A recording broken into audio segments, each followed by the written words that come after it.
Back when I was this absolutely tiny channel, it was 16,000 subscribers, and I sent a bunch of emails out to try and save some money. And AEM was the only company that responded, and I had a wideband gauge. They shipped it. It was there 48 hours in Bosnia. I was looking at it, and that's a moment that I will never forget. They said, "Oh, we like your videos," and honestly, they were not that good.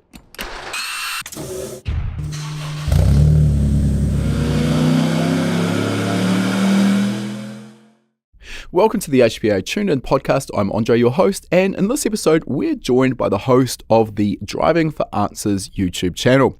If you haven't stumbled upon this channel before, then this is actually one of my favorites. I'll admit I don't watch a lot of YouTube channels, but this one has absolutely fascinated me because it manages to break down really complex automotive concepts and explain them in really simple terms.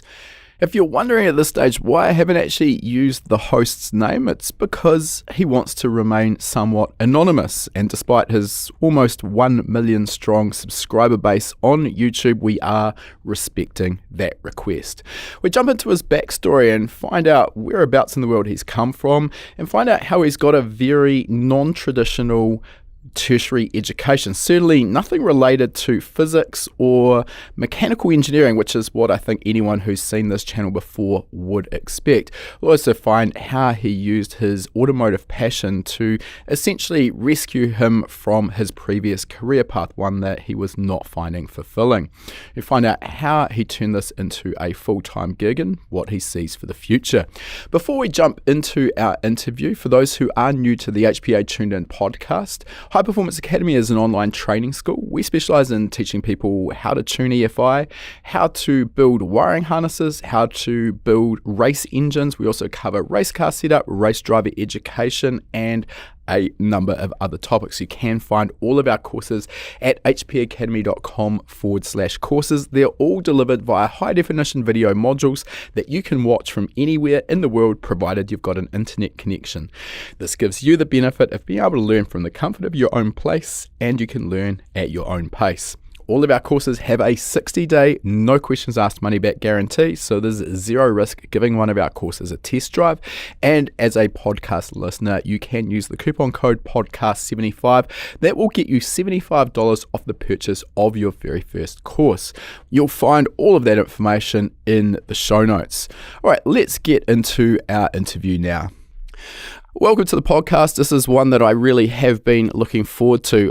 Love all of your videos, and I'm really interested in finding out sort of how you got to that point. So let's start at the beginning. And how did you actually build up an interest in cars in the first place?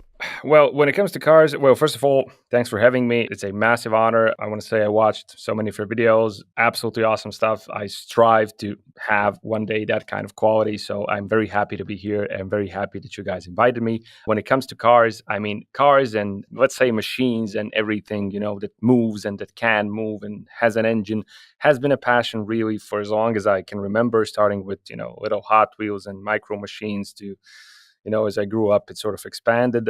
One day when I was already, I think 26, 25, when I was able to actually purchase something, I decided that I could finally do what I wanted to do as a kid, and that's basically own one of my hero cars from when I was young. And that list of hero cars is very extensive, but the one common denominator of the list is that it's pretty much Japanese cars from the 80s and 90s with pop-up headlights. I know it sounds childish, but there's an emotional connection. When I was a kid, when I would see one of those cars, for me, that was, the 80s had this aura of the future is going to be awesome. Everybody had money to spend. It was an incredible time. And these cars sort of reflected this time of, these are the cars we have now, but in 20 years, they're going to be flying. But the engineers couldn't wait and the designers couldn't wait. So they tried to make them look like they're already in the future. And then you have this, it was an instant moment of falling in love as a kid. And then I decided, I'm going to buy something. So this is your AW11 Toyota MR2 that we're talking about here? Yeah, it is. When I said I'm going to buy an old Japanese car from when I was a kid, I'm going to buy one. There was a list on it. We had the 200 SX, the S13. We had the first generation of the Mazda. We had the AW11. I had also, the older Supras that had pop-up headlights. Basically, I was looking for whatever I could find that was within my budget, which at that time was pretty modest, but good enough to buy something in a questionable condition. But living where I live, I do live in the Balkans, in Bosnia, and the selection of these cars in Europe is absolutely pathetic. I mean, you guys over there in Australia and New Zealand, and I mean, in many other parts of the world, you have no idea how lucky you are. We're very spoilt for choice, that's for sure. Yeah, definitely. I mean, it's changing now. Everything is becoming more and more expensive and harder to get, and it's all becoming rarity car show stuff. I'm interested actually with your access to so many European cars, and obviously I'm assuming much easier to get hold of. What was the passion for the Japanese cars over European? There's a couple of reasons, probably. I'm a contrarian by nature. Everybody was like Volkswagen, diesel, whatever. And I always hated that. I mean, I don't hate anything, honestly. I respect all cars and all mechanics, and it's all absolutely beautiful. And it's the diversity that I like. But everybody was doing that, and I kind of I want to be, a bit different. But there's also this Japanese connection I watched as a kid and still do when I can, when I have time, a lot of anime and these, 80s anime. They have these cars they feature in there. And it's this, dream of one day I'm going to be grown up and cool and have a red leather jacket and drive this car through a neon city. Somehow there's something about that when, as a kid, when you see it, it sort of etches somewhere into your mind and you can't get rid of it. And when I'm old, that's still to me going to be this vision of coolness, of enjoyment, of I have no idea or whatever. So, yeah. All right. We're going to dive into that AW11 because that is a car that's near and dear to my heart. We're going to do that in a little bit more detail in a moment. But before we do that, let's sort of just come back one step because I've watched your videos, and anyone who's listening who's watched them, it's very, very clear that you've got a high level of technical knowledge in physics and engineering. And my assumption on this basis is that you've probably got formal qualifications in that area. Am I right, or am I completely off the mark? Yeah, many people assume the same thing, and many people think and refer to me even in the comments as an engineer. Might be a surprise or maybe even a hard pill to swallow for some people, but I have zero formal engineering background, nothing. I never studied engineering of any kind. My actual background is political science, a bachelor's in international relations, and I have a master's in democracy and human rights. I worked for the government. I worked for the European Union, for some international organizations, including the UN and CDC and a bunch of others.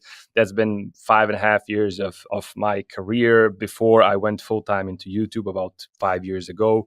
I had what you could call a successful career, but I absolutely hated most of that. No offense to anyone or anything. There's many people in that field who are trying to do good things, but there's also far more people who are trying to, especially in the governmental and even the non-governmental sector, who are simply, there's this world of arbitrary rules, a lot of political influence, and I often spend months trying to get something off the ground, trying to genuinely help my country. A lot of people from my university and from my degree, far too many times we have been buried and we have failed due to some absolute nonsensical political reasons. And one of the reasons why I got the car and started the whole thing was as a sort of vent for myself, to have something that will make me happy, to escape this world, which was really, really, really hard on me. And I think it cost me a couple of years of my life and health. And it's a very long story and unfortunately a somewhat painful one. So we're not going to waste time on that. Fair to say that your background and your qualifications there, I would say, are about as far removed from the automotive industry as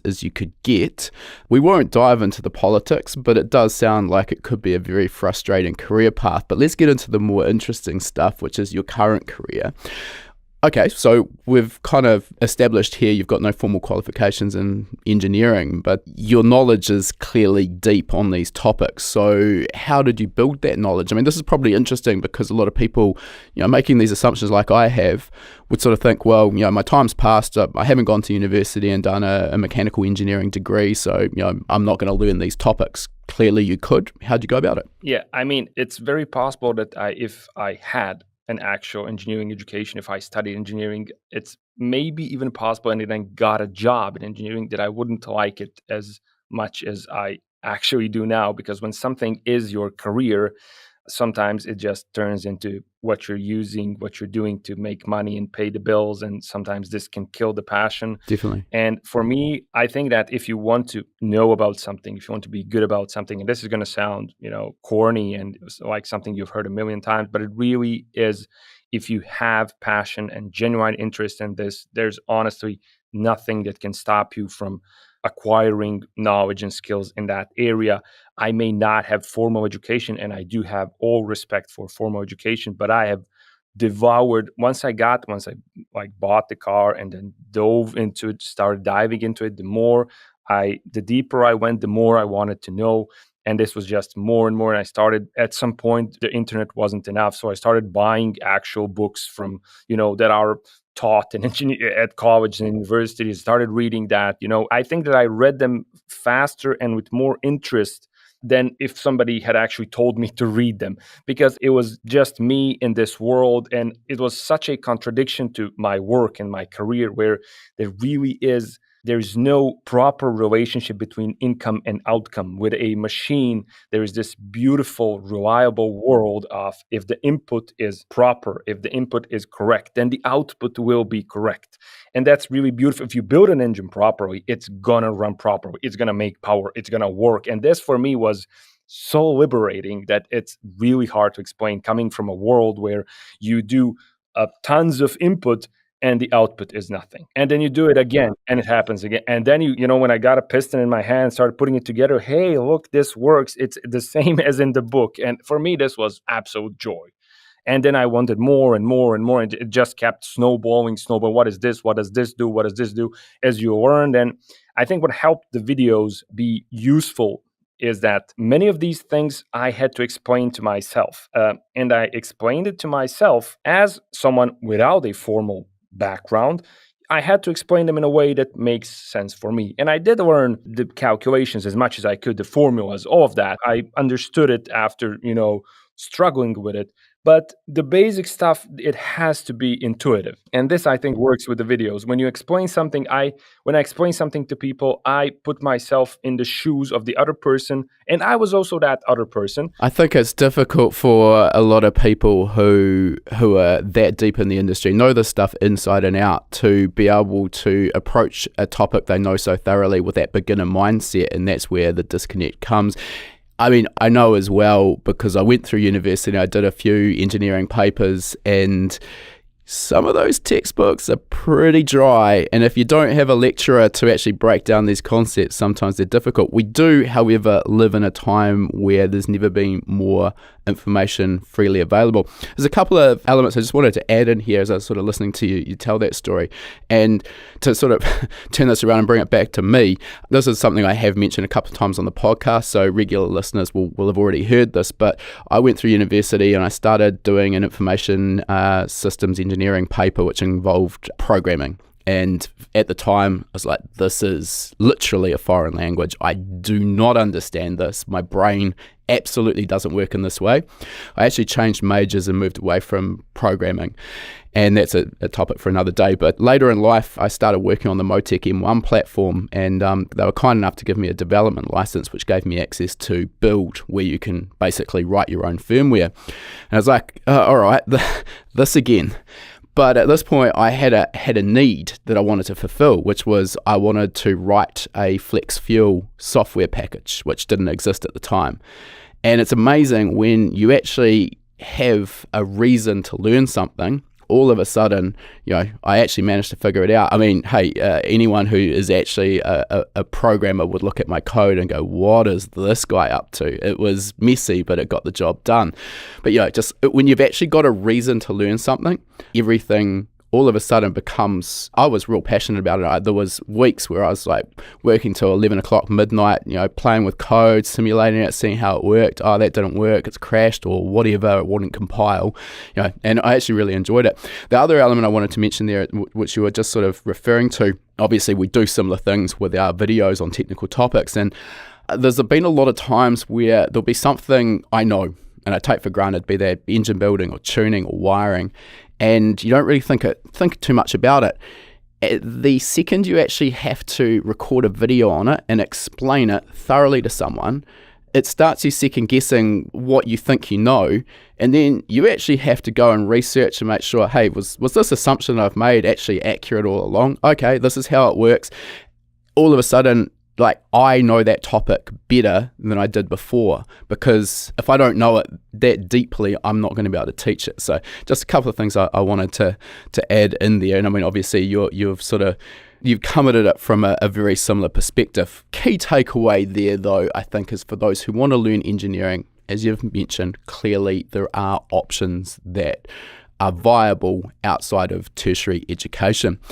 All right, let's sort of come back to the founding of Driving for Answers. This sort of sounds like it kind of happened in conjunction with this AW11 project, but I mean, again, given your career in politics, this is a big step out of probably your day-to-day. So what made you decide to become a YouTube sensation? Well, I mean, honestly, the plan was like I never thought about this turning into my full-time career or, becoming a YouTube sensation. My first video that I published on YouTube, and I never deleted it. I never deleted any of my old videos. The first video I published was basically a recording of how my AW11 doesn't idle properly, and, it shuts off after idling and getting warm, and that's because the idle air control valve on the throttle body, it has, on the 4AG, it has the stupid wax. The wax pellet, yeah. Yeah, that crap.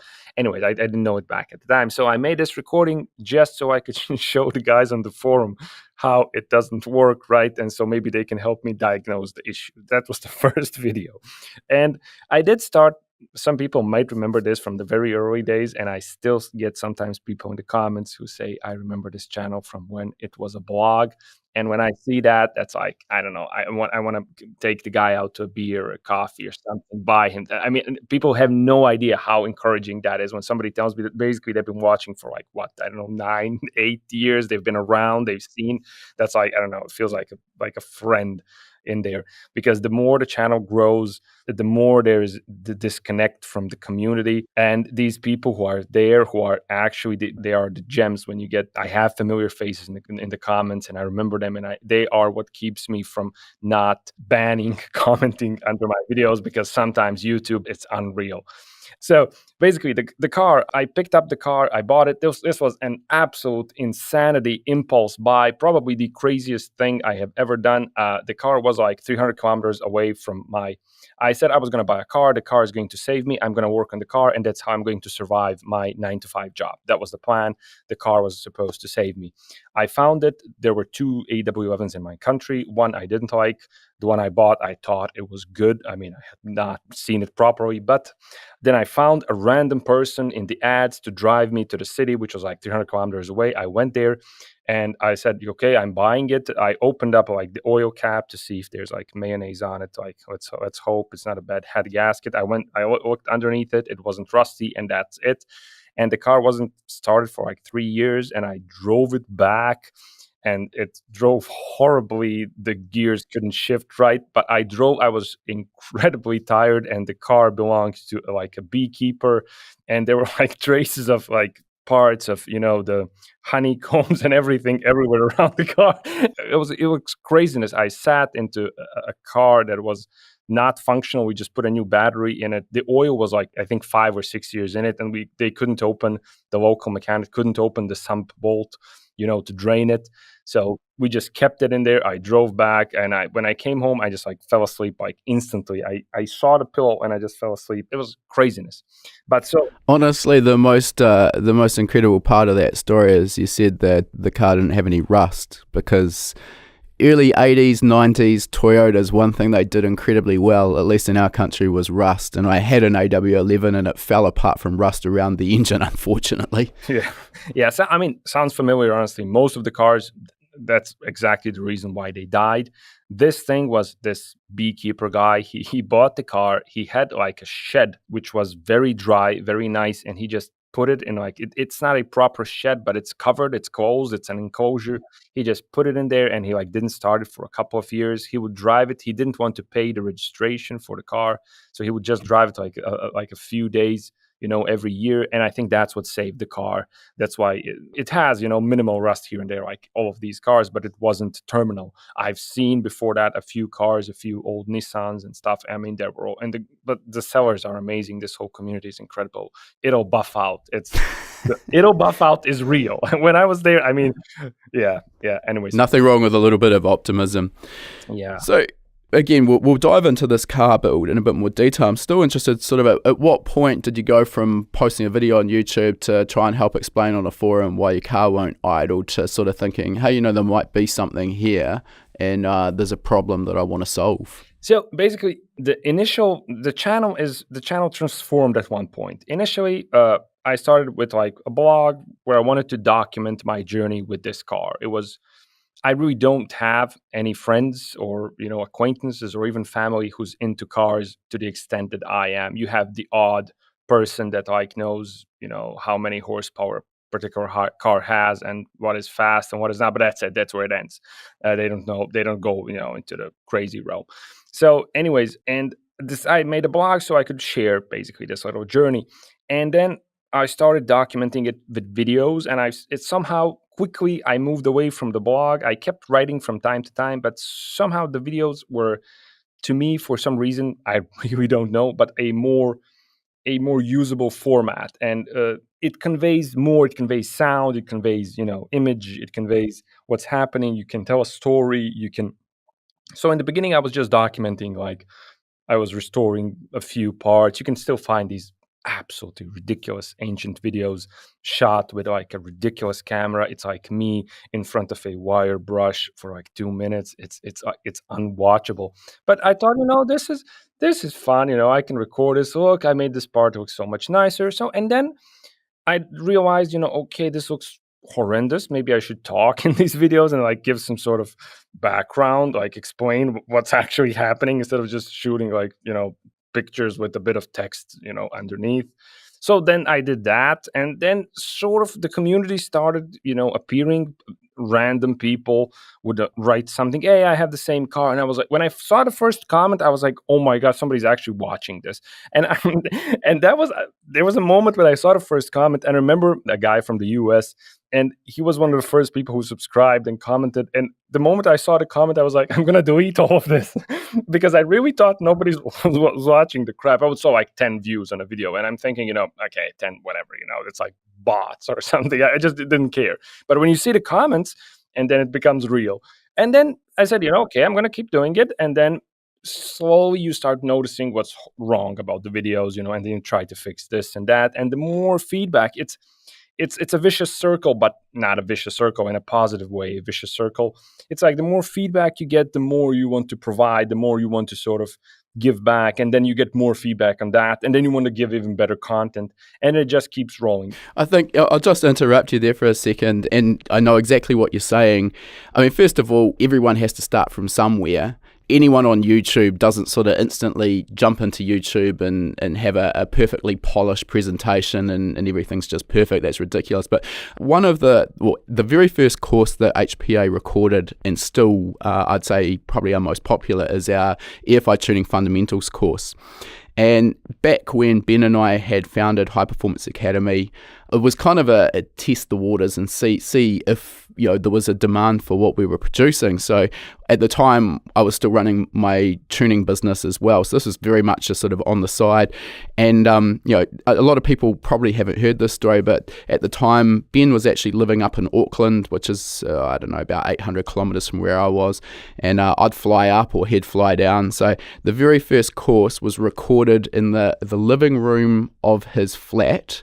We had to stop while his neighbour was mowing the lawns, and literally we were shooting with some crappy camera through a ladder. And the reason we were shooting through a ladder is so that we could race tape an iPad to one of the rungs of the ladder, and that was our teleprompter. Oh my God. And the lighting kept changing because, we didn't have a blacked out room. We've got the curtains are drawn, so as the light changes, the lighting in the room changes. It was a hot mess. It was a train wreck.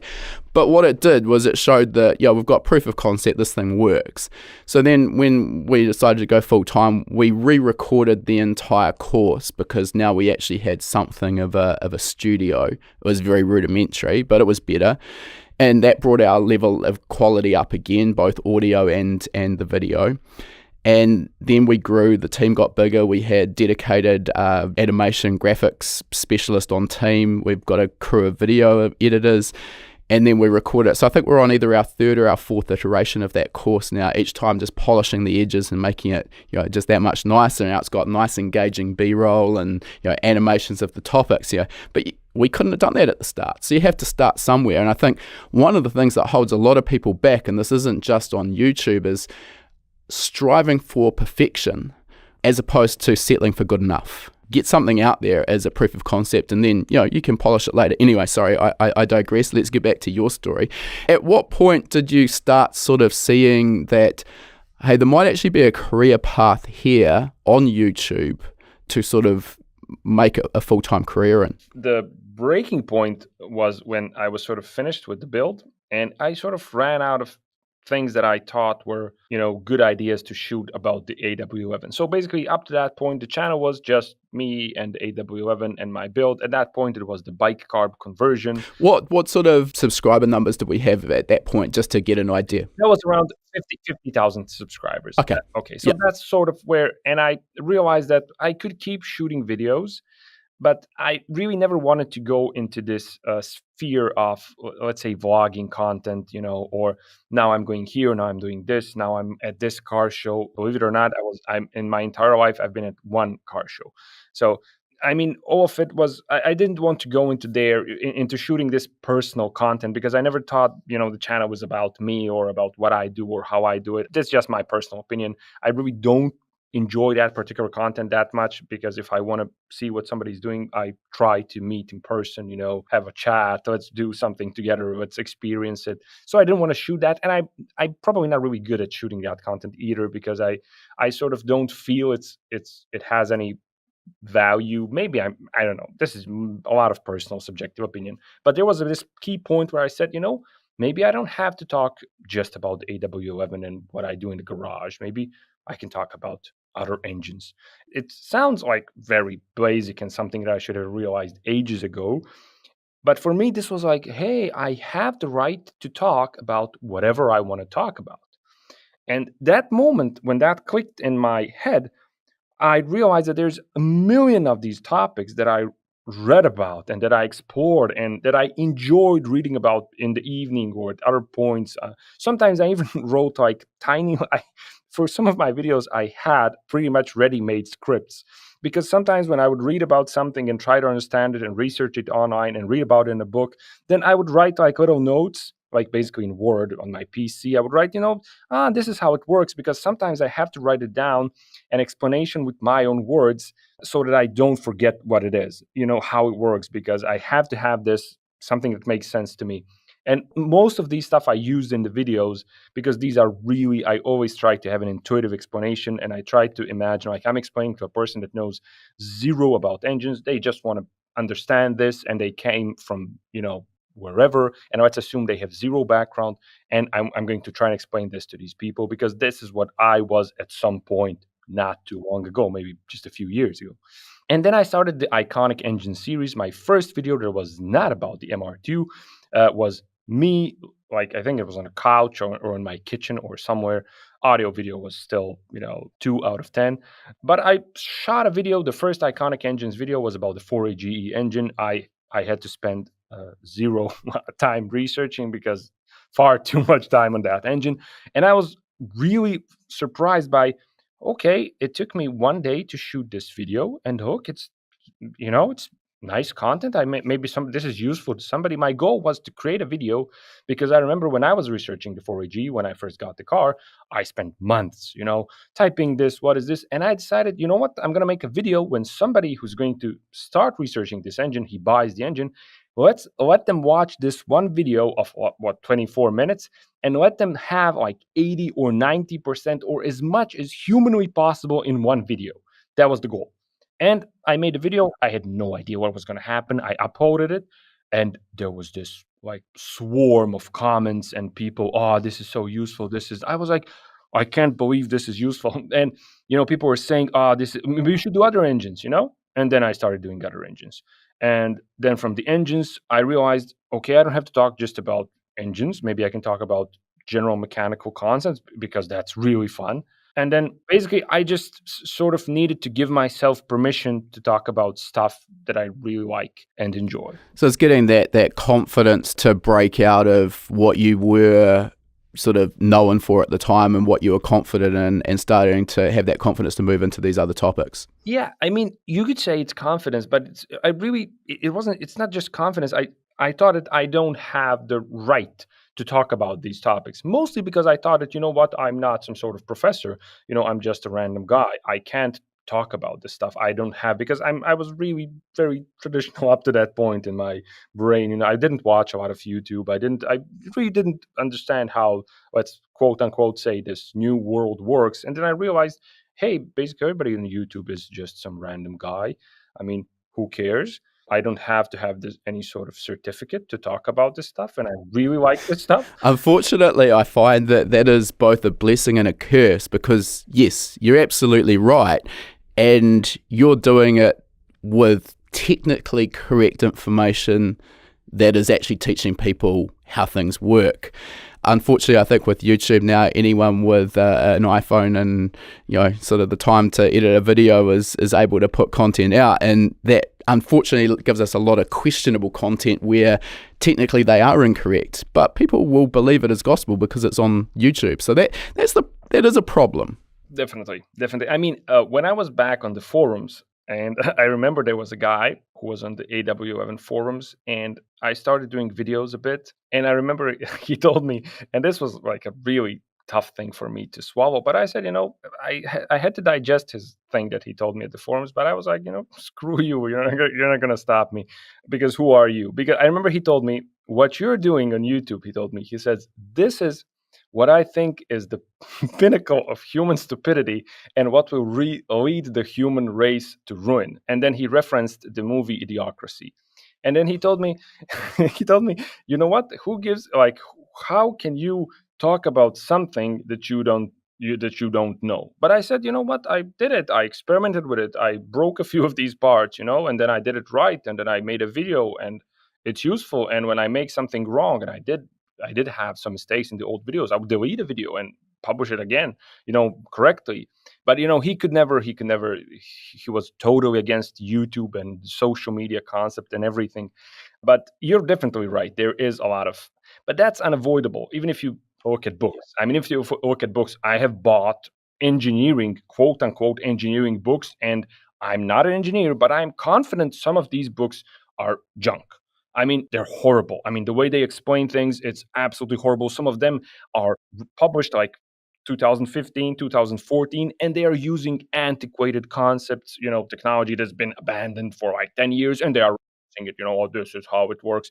Oh, no, it's not.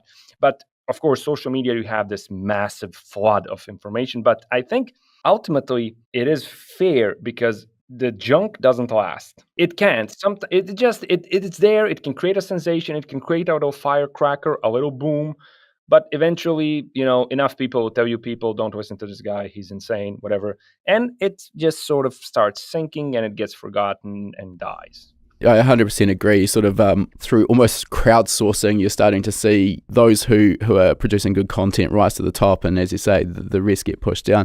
A couple of elements there. First of all, I think your point about I can't teach this stuff because I'm not a professor, or I don't have a piece of paper that says I'm an expert in this field. I mean, the reality I find here is, and this is what separates those who do what you do and to a point what we do, is there's a lot of people out there who are what I'd say experts in a given field, and they probably run rings around me in engine building or whatever. but whether they can actually break down some of these concepts and explain them in a simple to understand way to others. Often that's the bit, and I find that's the skill set that's very, very important for what we're doing, you and I, is being able to break down these concepts, even if, technically maybe you're not the expert at the pinnacle of that field. The other element, which you kind of alluded to there, and I'm just interested because obviously we have exactly the same, I'm interested in how you deal with this, is the trolls, those who are quite happy to jump into the comment section. I've been doing this now for probably 12 plus 15 years, maybe I don't even longer than that, because we had trolls with my old business as well. And anytime you're kind of breaking a world record or putting yourself out there with this information, there's those who are pretty quick to try and sort of bring you back to earth. I had to grow a pretty thick skin fairly early on, but yeah, how do you deal with that? It's a tough question. It's a tough topic. I had this phase where it was really hard and really painful, and because I really make the videos, I make them as honestly and as genuinely and as possible, and I don't want to put out something that I don't think is good, even if it's something that this might work, it might get views, but if I think it's useless and it doesn't have any value, I don't want to publish it. And for me, still, something that takes up space on a server somewhere, I think it has to have some value. It is consuming some sort of resource at the end of the day, so it has to have value. And when you try, and I really try hard, and I do everything myself, the whole channel is a one-man show, the recording, the scripting, the researching, the editing, the little graphical animations, everything. It's none of it is really professional, but I do everything myself for the sake of quality control. And basically that's what I think why I do it, but maybe I don't, who knows. But that's what I try. And then somebody comes there and tells you, and sometimes these people are really creative with the insults. And, I had a phase where I responded to all of them. And I try to hurt them back, the meanest things I could come up with. I would do, there was for a few weeks, I remember that, I think, let's say 3-4 years ago, I think. And there was 3 weeks when I said, you know what, and now I'm going to lash out at you because you keep hurting me. I'm going to hurt you now. And sometimes, and then after that, I started banning people who were really hateful and really nasty. I would just ban them from ever commenting. I honestly think this might sound weird, but there is place for censorship on social media and on any media where somebody really oversteps the line. And it's not just curse words. It's where something is genuinely hateful, and you see it at somebody's. Oh, agreed. I mean, he's trying to either hurt the creator or somebody else. You can see responses to comments or people. I mean, this is something for me a massive phenomenon. I can't figure it out because I'm also interested in another version of, me. I'm really interested in psychology and philosophy. I really care about these things and human emotion, all of that. It's an interesting topic.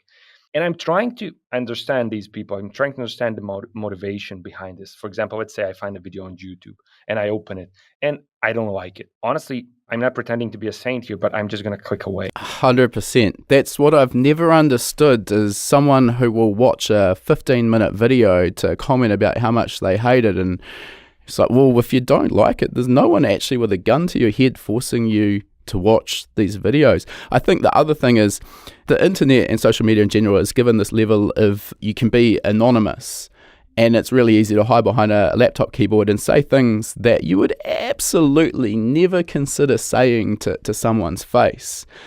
It is a challenge. I mean, I love a good internet battle from time to time. I mean, I also have to look at the practicality of the time I'm going to waste battling with someone in the comments section. And the old story, battling with someone on the internet, you're fighting with an idiot who's going to bring you down to their level and then beat you with experience. And that, unfortunately, is often the reality of the situation. You summed it up really well, because that's how I overcame it. At some point, I realized, the number of comments keeps increasing and you just can't keep up. And I found solace in the fact that, okay, some people come here to lash out, to maybe they've had a bad day, and maybe this is what makes them feel better, and it's not necessary for me to respond. I don't have to respond. And I just, it's okay. I stopped. And I have, after years, I have the ability to just scroll past. Okay, next guy. Okay, he didn't like it. Maybe I should fix it. And basically it became a normal thing, but it took time and it took effort. Yeah.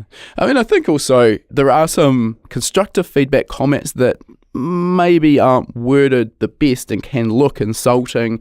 Sometimes it's definitely, you want to take some constructive feedback on board and see how you can apply that in making your new videos better. I guess one of the questions that it seems like you're trying to answer with Driving for Answers is this level of misinformation, misunderstanding that's rife in the performance automotive industry. I'm interested, why do you think that is the situation we face in this industry? I don't know if it's as bad in other industries. I think a part of it, I mean, just an opinion, but I think a part of it is the complexity of the industry itself. And there's a massive discrepancy between what people want to achieve with, let's say, a build and what they need to actually achieve it. It's massive. You have to have a lot of knowledge, a lot of experience, a lot of things to have to actually create something that is good and desirable and that matches whatever your dreams are. Because when you think about it, a car and an engine are incredibly complex. I mean, any sort of machine, it doesn't have to be a car. Just take an electric scooter. Even that requires a lot of complexity. And then people enter this world where they want this to achieve this. They have this thing they're imagining, a particular build, a particular car with a particular power output, performance, whatever. And they start running into these obstacles after obstacles after obstacles. This, you need this costs that much, this works like this, oh, that's not a good idea, oh, you need air to air, no, you need water to air, you need this, you need that. And people start, this is human nature, I think, to try to find an easy way out. And then this is where these easy explanations come, these fix it all, oh, it's, you can just put a bigger turbo on it, or whatever, and these things are easy to remember, easy. It's like the thing with horsepower and torque. And this singular sentence, I think, has done more damage than any other ever. I think it was Jeremy Clarkson. I love Jeremy Clarkson, but that sentence, horsepower is how fast you hit the wall, and torque is how far you hit the wall with you. I swear to God, if I had $1 for every one of these comments, I think I would have a few $1,000. And people just come to the video, and I think they just come, they say video horsepower versus torque, they just comment that same thing, and they go out, and they leave the video.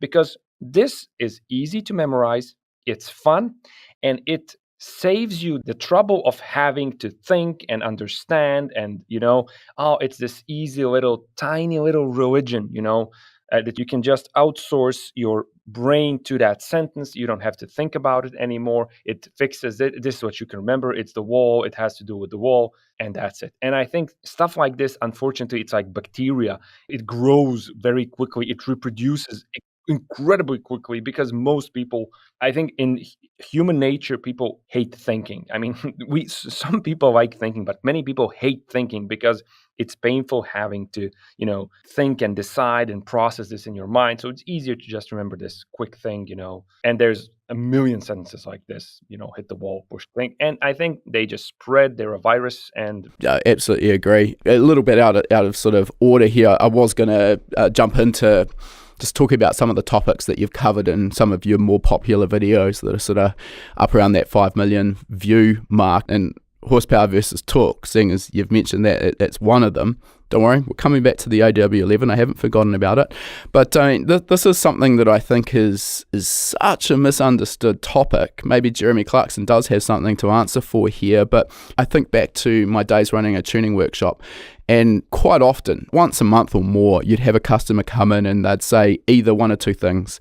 Either, I don't really care about the horsepower number, I just want you to tune it for torque, or obviously the polar opposite, I want horsepower, not torque. And you're sort of like, well, you can't have one without the other. These are not mutually exclusive elements. They are inextricably joined with a very, very simple formula, which is, if we're looking at imperial units and you look at a dyno graph, the torque and the horsepower graphs will cross at 5,252 RPM, and that's not by accident. Let's jump into this. So can you give us a simple explanation of the torque and horsepower relationship? I did that in a recent video. So I'm trying to beat fire with fire, and I tried to find a sentence that can hopefully do some damage to the wall thing. And I said that torque is the force behind a single punch. RPM is the number of punches you can deliver in a minute. Horsepower is the resulting damage. And I'm trying to here make it impossible to disconnect. This is obviously not necessarily scientifically correct. It's definitely not. But I'm trying to make it inseparable, because without the force of a single punch, you can't do any damage. And I'm trying to make this intuitive. We all have intuition related to punches. It's easy to remember. And this is what I tried to put in the video so people stop separating the two. But still, on that video, I got like a million comments again. People saying horsepower is how fast you hit the wall, and torque is. And this is like, if it wasn't tragic, it would be. You're fighting a losing battle here. Yeah, I mean, it's that thing is incredible. I mean, I can do like a search through the comments, and it's like you could scroll for like literally days. The same comment, like million. Sometimes I think it's, like bots, an army of bots that is created to just repeat that comment, but it's not. It's unfortunately, it's actual people. So that's what I try to do, to just make it. Horsepower is a calculation. Torque is a measure of force. I mean, if you were to put your hand into the engine, torque is how brutally and quickly your hand will be mutilated. And without that, horsepower doesn't exist. Horsepower is the calculation. But I think what you mentioned, that is so true, so relatable. And you meet these people, and we will probably keep meeting them forever. I want this, I don't want that, because they have this subjective relationship. They sat in a car, maybe a friend's car. They had this amazing, acceleration. Somebody floored it, and he said, "Wow, I want a car like this." And then their friend said, "Man, it's a torque." And then he came to your shop, "I want a torque." And this is the same bacteria, that is. It's easy to remember this. It's easy to make an emotional connection, and it replicates itself. And it spreads. And some people who want to employ critical thinking and be objective, they will easily overcome this. They will ask more questions. They will say, "You know what, this doesn't make sense. I'm going to research it more." And then they will quickly just get over it and have the actual insight into what is horsepower and torque. But you have to have this willingness to have actual knowledge and have objectivity. Otherwise, you're just going to fall into the traps. Yeah, I'll expand on that a little bit. So the equation kind of alluded to there, which is very, very simple. If we're talking imperial terms, horsepower is equal to the torque multiplied by the RPM at which that torque is being produced, and then divided by a constant, which is that 5,252, which is why when we're at 5,252 RPM, you've got the RPM on the top line, you've got the constant of 5,252 on the bottom line. They cancel out. So that's why horsepower equals torque at that RPM. But the element of that equation that's important to take away is that RPM becomes a really important multiplier for our torque, which is why you see racing engines, and let's go straight to the top of the pinnacle, which is Formula One. These engines back in the naturally aspirated days, because I like those better. So the V8s, the V10s, the V12s, I mean, depending on the era you're talking, because the RPM limit's changed, but 18, 20,000, 22,000 RPM, that is a massive multiplier to that torque number.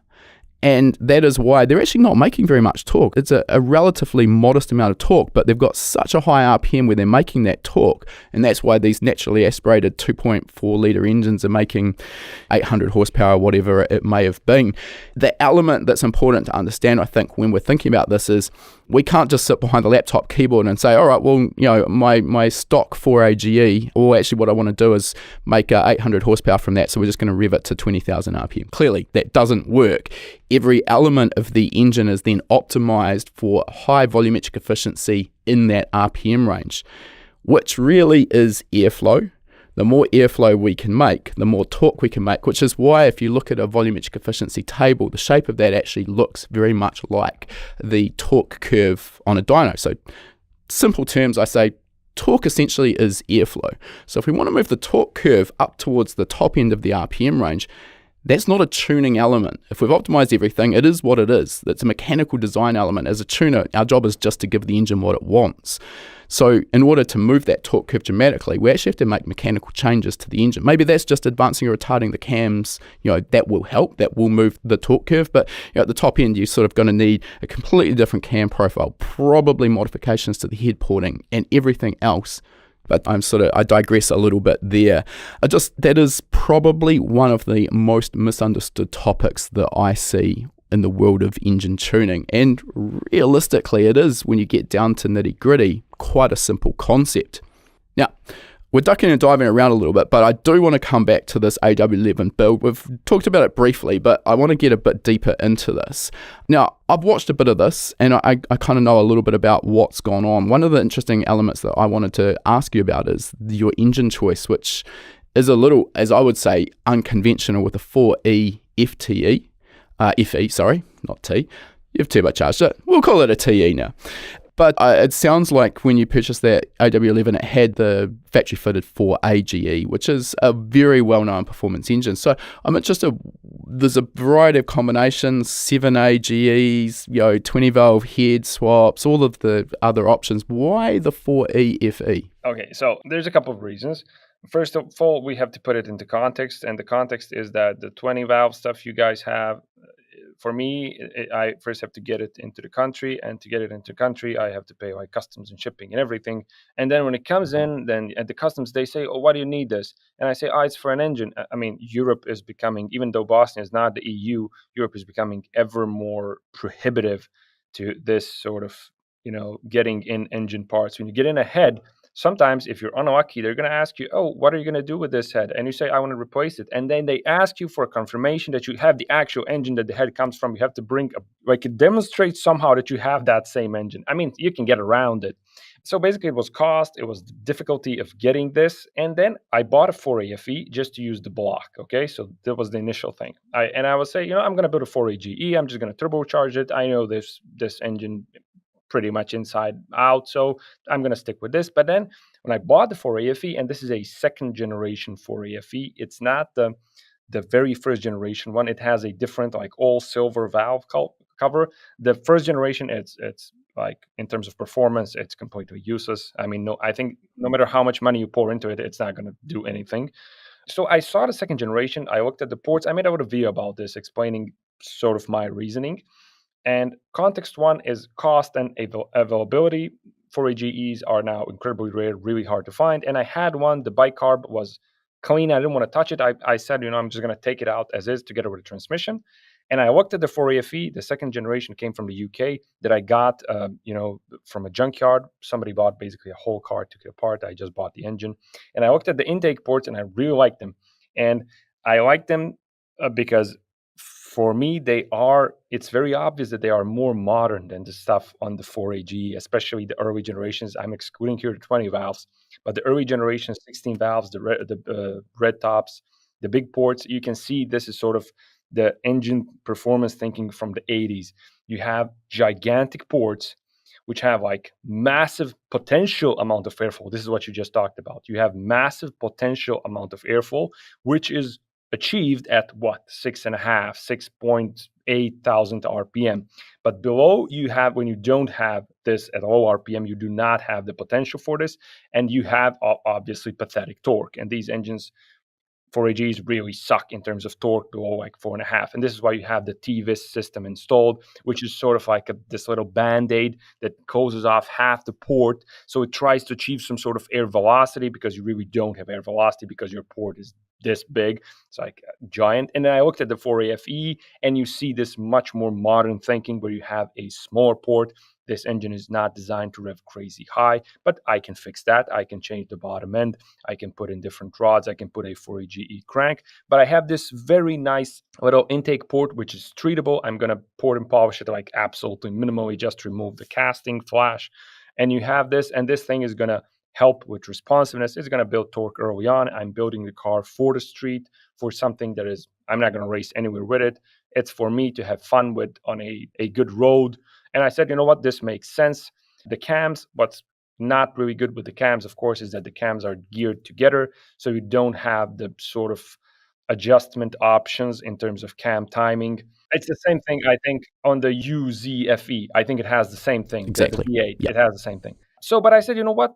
For turbocharging, I disagree with this, but to an extent, for turbocharged engine, the sort of cam timing stuff is not so important, and I'm going to use, the turbo to sort of get around that a bit. So I said, okay, I'm going to live with this.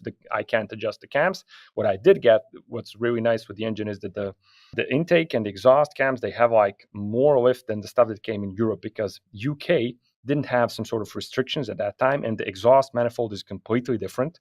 The exhaust manifold in European 4AFE engines is like this cast, ugly giant thing. Mandrel bent steel is what I got on the UK engine. And I have 8.5 millimeters of lift on the intake, 8 millimeters of lift on the exhaust. And I was, you know what, this is totally fine. We measured duration, I forgot, but it was decent-ish. I was fascinated by the lift numbers, and I said, you know what, this can be built into something that has performance. And then I realized that if I built this engine. And if I demonstrate that it has some sort of potential for performance, then I'm bringing value again, because these engines are really plentiful. They're readily available. They're cheap, and people can buy them instead of spending entire savings on a 4AGE, which again needs to be rebuilt. And some of these 4AFEs are actually in good conditions. You have them in Toyota Carinas in Europe and everywhere else. And I thought people that want something maybe Japanese, and these engines fit in a bunch of Toyotas, maybe they can find solace in this engine. And I did hear people starting to build, a few persons basically saying that, this is not bad. I have a 4AFE in the back of my garage. I thought it was useless. So you think maybe this is the Toyota version of the 5.3 sort of LS cast iron block truck engine that everyone's buying for $400 from a wrecking yard, bolting on some eBay turbos and making 1,000 at the wheels? Yeah, definitely. I mean, I don't think it has, that sort of potential. And I think in race trim, I don't think it can touch the 4AGE, because we did have to do some trickery. For example, the valve springs, the engine, the 4AFE revs in stock form to, I think, 6.3, 6.2. So very, very low redline. They basically designed it for economy. There is no dramatic upper RPM like in the 4AGE. You don't have this sporty nature, and that's why the valve springs are, if you take them out from the engine, it takes very little effort to squeeze them with your finger. They're ridiculous. But we did find a replacement. We took dimensions, the exact dimensions, and we went to a machine shop that fortunately had like a giant, like a storage house of valve springs with numbers on them. And we like compared one by one until we found the same one. And it was an Opel Insignia 08 model, 2-liter diesel, something that has the exact dimensions, but a lot stiffer springs. So we went with those. On that note, do you sort of think you're making your life more difficult dealing with an engine that doesn't have the level of aftermarket support? Obviously 4AGE, you can buy off-the-shelf valve spring kits, off-the-shelf bigger valves. There's a variety of cam profiles, etc. 100%. This is definitely, I spent some, but mostly it was time. It wasn't money. It usually required time and creativity to fix these issues, because definitely it is a bit of a pain, but the bottom end, you can rely on the 4AG aftermarket. Basically, my whole bottom end is a 4AGZE. I went with forged aftermarket, inexpensive rods, and a 4AGE brand new crankshaft from Toyota, which you can still buy, which is really acceptable. Like, I think $700 for a brand new crank, and these cranks are good. I got ARP everything, and it gives you a pretty solid bottom end. I went with the low compression 4AGZ pistons. I don't think those are available anymore. Again, original from Toyota. They're like semi-forged. They're a really, really cost-effective and strong option as well. I think a lot of people jump to an aftermarket forging, which I didn't realize they've been discontinued, but aftermarket forged pistons probably around double the price. And we were talking before we started recording this. I had a 4AGZE bottom end in my KE7E drag car, and that was all stock Toyota components internally, crankshaft, con rods, and the supercharged low compression pistons. And we were making 500 wheel horsepower at the time. That was the last time I dynoed that car, and we actually never had a failure. Yeah, it goes to show you just how good. You can see it honestly on these 80s and 90s Toyota's parts, brand new when you get them, what's still available from the dealerships. You can honestly see the quality in these parts. It's even somebody who isn't educated or who has zero experience in it, you can see the quality. Sometimes you buy aftermarket forged pistons, and I guarantee that from some places they're going to be worse than the OEM stuff. Because back at the time, back in these decades, Toyota had this mission, and it was this obsession, of building quality, of over engineering, leaving this giant thick margin for error. And this is why the 2JZ and all of these engines are what they are, because they left these giant margins for error. I feel like the engineers sat in there and said, maybe somebody's going to run this engine with not enough oil. We should make it survive that. Nobody does that anymore, not even Toyota. No, the safety factor in parts design is, I feel like a lot of engine manufacturers are running a very, very thin line with those margins, whereas what was an AW11 supercharged engine rated at maybe 160, maybe 180 horsepower. I can't even remember. So for me to be able to take that to 500 at the wheels on stock engine components, there's numerous people took the older 2JZ up to 1,000 wheel horsepower with all stock internals as well. I mean, I couldn't necessarily recommend it, but the fact that you could do that, there's not a lot of engines these days you'll get that level of factory power multiplication without, externally venting the block. Yeah, this is what a lot of people also don't understand. I get often comments, people saying, "Oh, you see the new Yaris GR? Oh, they're pushing 400, or this engine from BMW, they're pushing this much, that much." But people don't understand how the difference in tuning that we have today, and they also don't understand the very last margin of how far these engines are now pushed. They are basically like an athlete on steroids, whose veins are like popping on the neck. They're ready to explode at any moment. They're waiting for, and you had it 10 years ago, 15, 20 years ago, you did not have the kind of knock monitoring or the ECUs and people were pushing this stuff. I mean, it's a stupid reference, but Fast and Furious, the Supras from that time, they looked like that, and people were pushing that kind of horsepower on ECUs that don't compare in any way to what we have today. And these engines ran, and I mean, they made power, and so just goes to show you how much the hardware is responsible for that. Definitely. Talking about the ECU side of things, it looks like from memory you went with the AM Infinity on the MR2 build. What was the reason for going down that route? Honestly, mostly due to my loyalty. Let's say I'll be very open about this to AEM. Back when I was this absolutely tiny channel, I know it was 16,000 subscribers. I randomly tried sending emails, and I sent an email to AEM and I said, "Can you send me one of your wideband sensors, and the gauge?" And I'll make a video about it. I honestly didn't think anybody would respond. And I sent a bunch of emails out to try and save some money, because when you start building a car, especially in my part of the world, you quickly run out of money, because everything, you have to imagine this, that everything you buy, there is no store we go into that has everything. Okay, we order everything from abroad. Everything goes through customs, and everything that you see, the price you see online, always imagine a double, because I pay shipping and I pay customs, and it's always double the price, and you go in with your money, and this is an expensive hobby, let's be honest, and very quickly you just run out of money. And then I started sending these emails out to try and save some money, and AEM was the only company that responded, and I was totally amazed by response. And I had a wideband gauge. They shipped it via DHL. They paid like for the most quickest expensive shipping you can imagine. It was there across the damn Atlantic Ocean, like 48 hours, in Bosnia. I was looking at it, and that's a moment that I will never forget. And in the future, they said, "Oh, we like your videos," and honestly, they were not that good.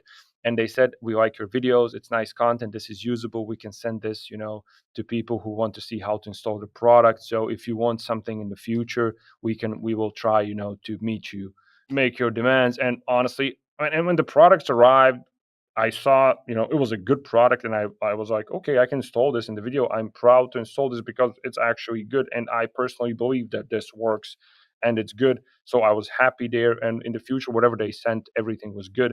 And I think honestly, these reputable brands nowadays, AEM, Haltech, Motec, whoever you want, this is all of this is good stuff. And people, this is my personal opinion. People compare this versus that. All of this nowadays is honestly so good that whatever you buy, you're not gonna go wrong. I mean, I'm using the AEM ECU, the Infinity one, and this is, you could say, it's an old product. It's 5 or 6 years old, and I'm not using half the features. I mean, that thing has like, I don't know, boost by gear. It can control wheel speed, track. You can even do traction control with it if you're creative.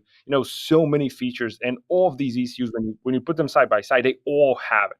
So, and I realized that at the end of the day, they all work on the same principle. And I said, you know what, I'm going to use AEM stuff because I can use it to demonstrate how it works. It's user friendly. It's easy to install. It's something that the average car guy can use. And even if they get something different, it's still going to be relatable.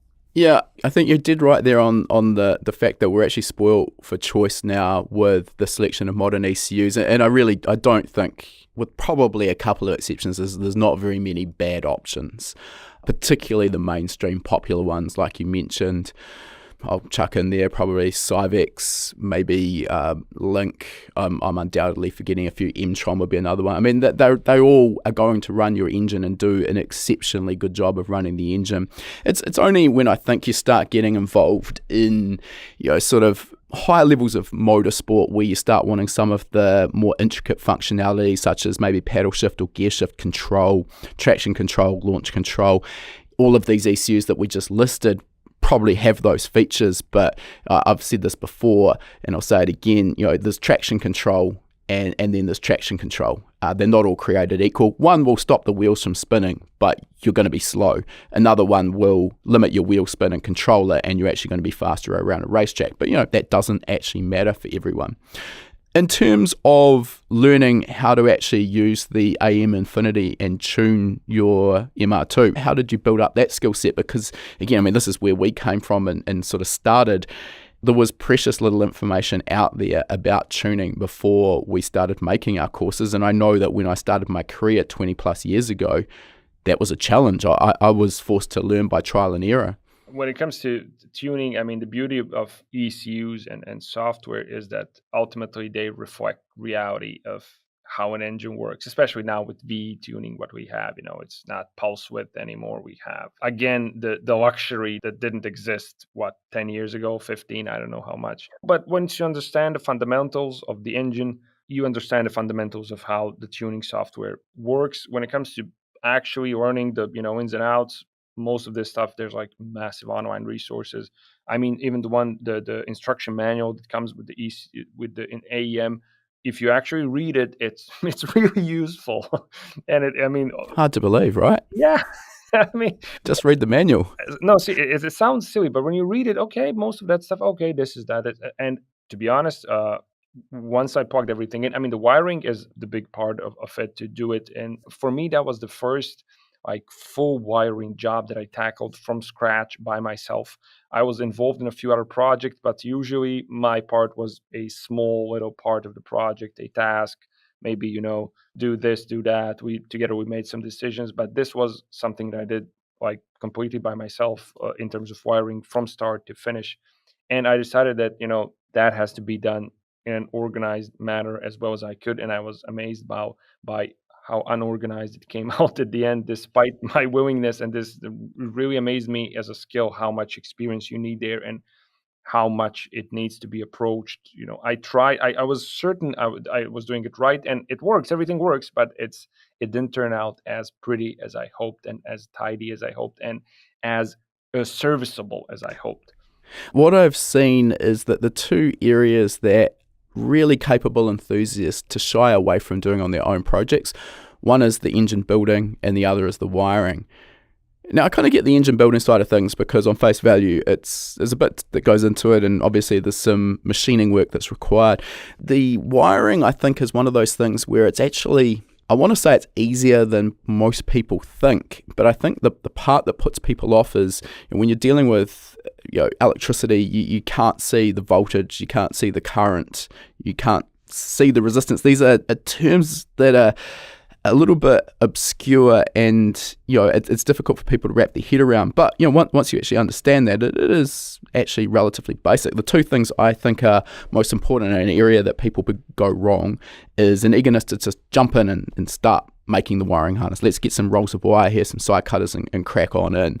In our wiring courses, we're very procedural in this, and that first step is so important: planning and then documentation. And I'll often spend longer on that element, particularly for a motorsport concentrically twisted harness, because there's a lot of planning that goes into the layering. But I'll spend longer on that than actually constructing the harness. But the payoff is that you've got this document to work from. The rest of the process becomes seamless. If you've done your planning properly, you're almost guaranteed that the end result is going to work exactly as you expect. And just as importantly, you've then got this roadmap of documentation that in 6 or 12 months' time, you come back, you want to change something, make a modification, maybe there's a problem that you need to diagnose. You've got this to look at, and you know where every single pinout goes. And that's really frustrating if you just sort of jump in there and wire it up and we'll worry about the rest down the track. That is suicide. I did make like a really, really nice like diagram. I diagrammed everything so I can take it apart, put it back together. But somehow, in terms of what like really disappointed me is the aesthetics. It just didn't end up looking nice. Again, that was a problem because the wiring available here locally is thick and weird and it's different than the gauges they specify in the US. So that was one of the issues that sort of, pushed me back. But again, I think it could have been done aesthetically much better. I mean, I think you've got to also, just like YouTube, you have to start somewhere. Your first wiring job, I know mine was not something that I would have probably been particularly happy to put out as an HPA course. But, again, I've been doing this now for 20 odd years, and you sort of learn some tips and tricks. I mean, I always come away from a wiring job going, it's good, I'm happy with it, I'm proud of it, but God, I wish I'd just changed this or this. It just could have been a little bit nicer. But I mean, I guess that's the difference between my level and those absolute pro operators like Joel at RaceSpec is just one example of those. Really, they're doing it all day, every day. I just wanted to take a moment out of our interview here to talk about a course package that I think you'd really enjoy if you've enjoyed our chat so far, and that is our engine building starter package. This course or package of courses normally retails for $299, but we've got a special deal for you. Before I go into that, I'll just explain what's included. And we start with our engine building fundamentals course, which, as its name implies, covers the fundamentals of engine building. You'll learn how the four-stroke internal combustion engine works. You'll learn all of the parts involved. You'll also learn about the machining operations that are generally required when we're building a performance engine. You'll learn about clearances and tolerances.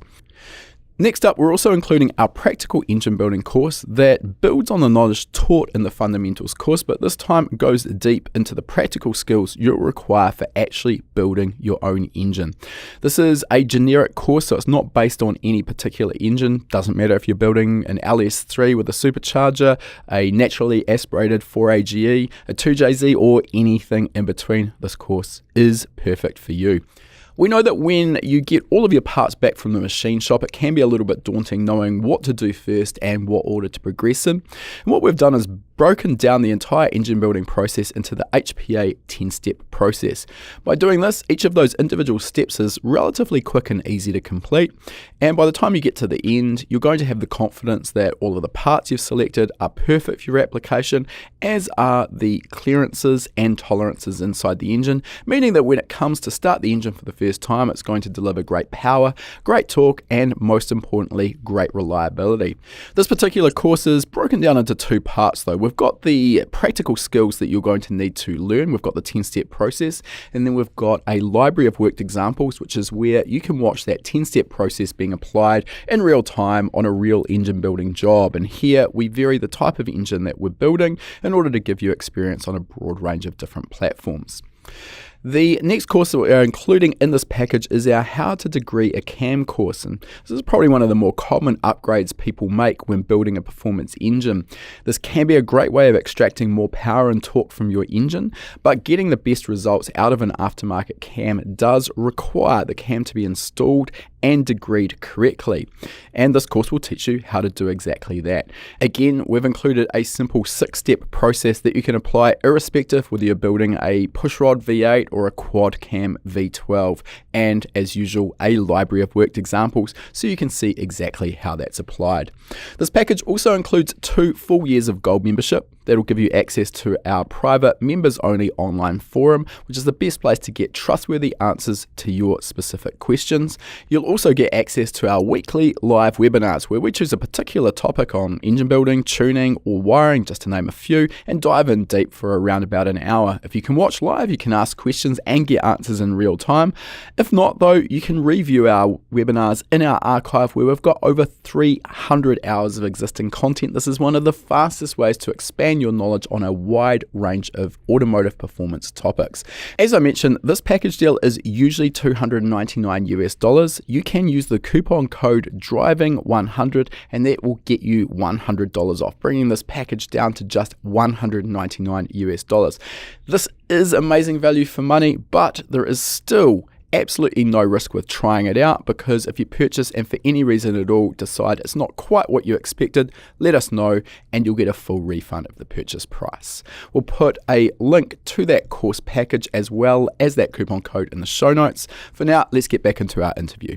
All right, well, let's get to the results of this MR2. Do you actually get an opportunity to tune it on a dyno, or is this sort of street tuning? Do you have numbers? How did it all go? Okay, so the problem is I had to move. I'm now in a different country currently, but I will be back with the MR2. I didn't get to put it in a dyno. I wanted to put it in a dyno, but again, you're gonna see context now.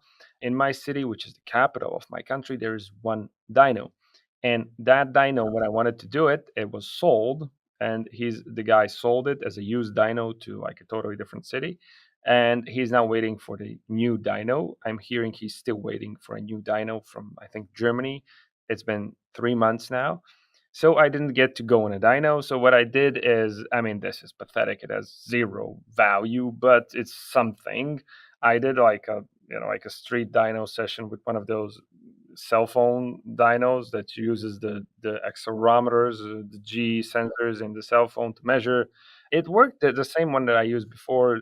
I think it's called Perf Expert or something. Sounds kind of weird, but I used it before. It was pretty consistent. It was like 10 horsepower, always 10 horsepower less than I got on an actual dyno with my bike car build. So this time I got around 237 horsepower. It was sort of 5 horsepower up and down.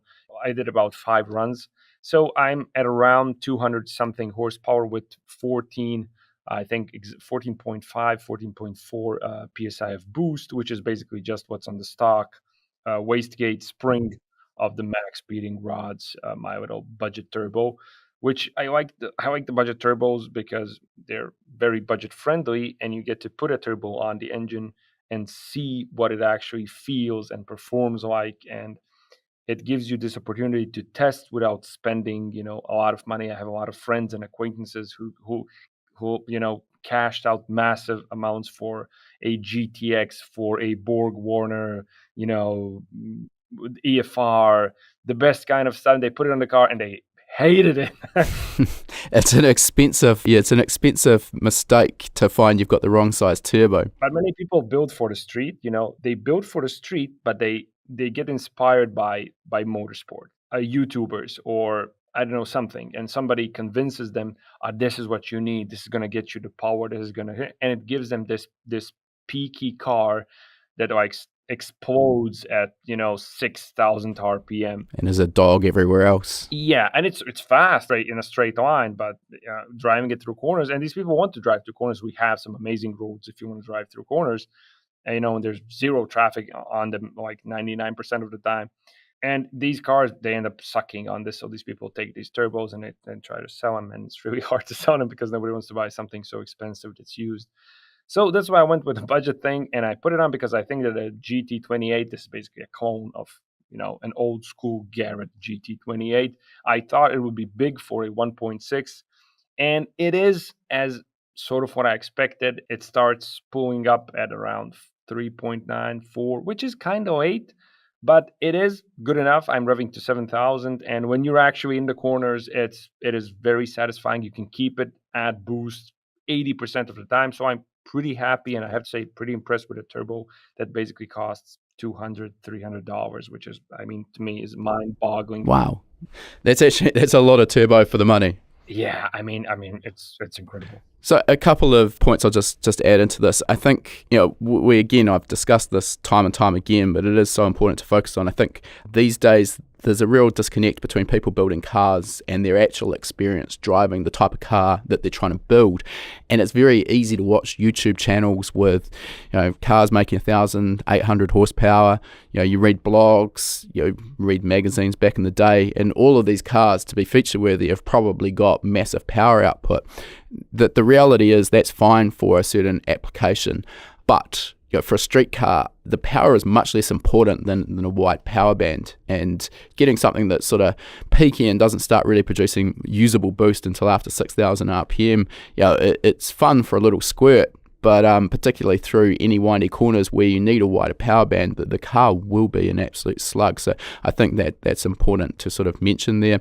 The turbo sizing as well, I think this is an area where there's absolutely a science behind it. Borg-Warner's Matchbot is a great way of kind of not guessing about the turbo sizing and having an understanding of how the turbo will perform on a given car. But there is a sort of still a level of testing that's required, particularly if you're competing in motorsport and you need a certain combination. You might not get that right on the very first try. Maybe it's as simple as changing an exhaust housing AR, but maybe you might go through a couple of turbos, and like you say, that's an expensive exercise. What I'd say though, 237 horsepower, I think was what you mentioned there. I mean, this is a light car, the AW11, so I can imagine that would be an absolute ball to drive. Good fun? No, definitely. It's. I mean, I was mesmerized with it. With the bike carbs, it was this, screamer, typical naturally aspirated 4AGE. You have to push it all the time. You have to sit on the throttle. Like, that's fun in its own way. Like, NA is fun because it forces you to be like real aggressive all the time. But I had poor throttle modulation due to the nature of the bike carbs, because let's face it, they are designed to be operated by a hand and not by a foot. So it was kind of hard, and I have proper throttle modulation now. With that sort of power, my original aim was a 300 horsepower. Honestly, I'm sort of starting to shy away from that, because I think it's going to ruin what it is now. And now the car is really confidence inspiring. You can really push it hard. It's not too much, but there is a big punch when you need it. And I think one of the things that was a massive revolution for me was that I installed a Quaife ATB, a limited slip differential. Some people say it's not a limited slip differential. It's a automatic torque biasing differential, but whatever, you get what I mean. It's a Torsen. And I installed it, and I thought that due to the nature of the mid-engined anatomy of the car, the engine is in the back, so when you're powering through a corner, the weight transfers to the back. There should never be so much need for a limited slip differential. Well, there is, and it really, really makes a massive difference. And now you can do something that I could never do before, and that is by adding throttle through the corner. You're actually helping the car steer. You enter this, and it's progressive. And I really haven't driven it. I did about 400 kilometers. I made out a video, like an update at about 270 kilometers. I did about 400 kilometers, and I really wish I could have done more. And I can't wait to get back and be reunited with the car.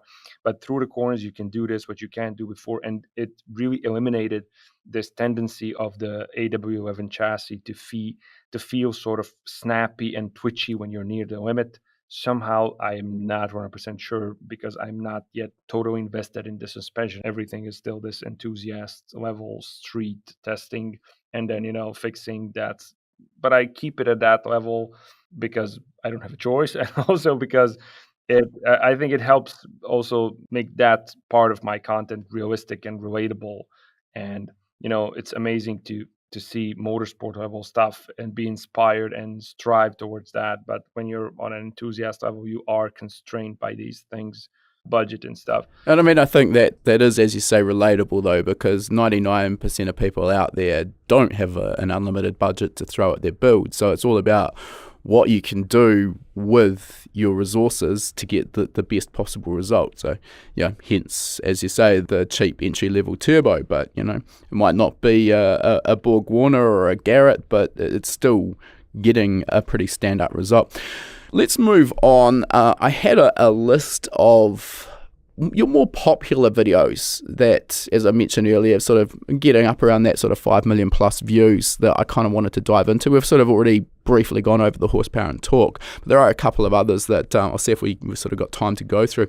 One of them, obviously, you've got a lot of deep interest in engines, engine development, engine performance, and one of the videos that I found quite interesting on your channel was one about rod to stroke ratio.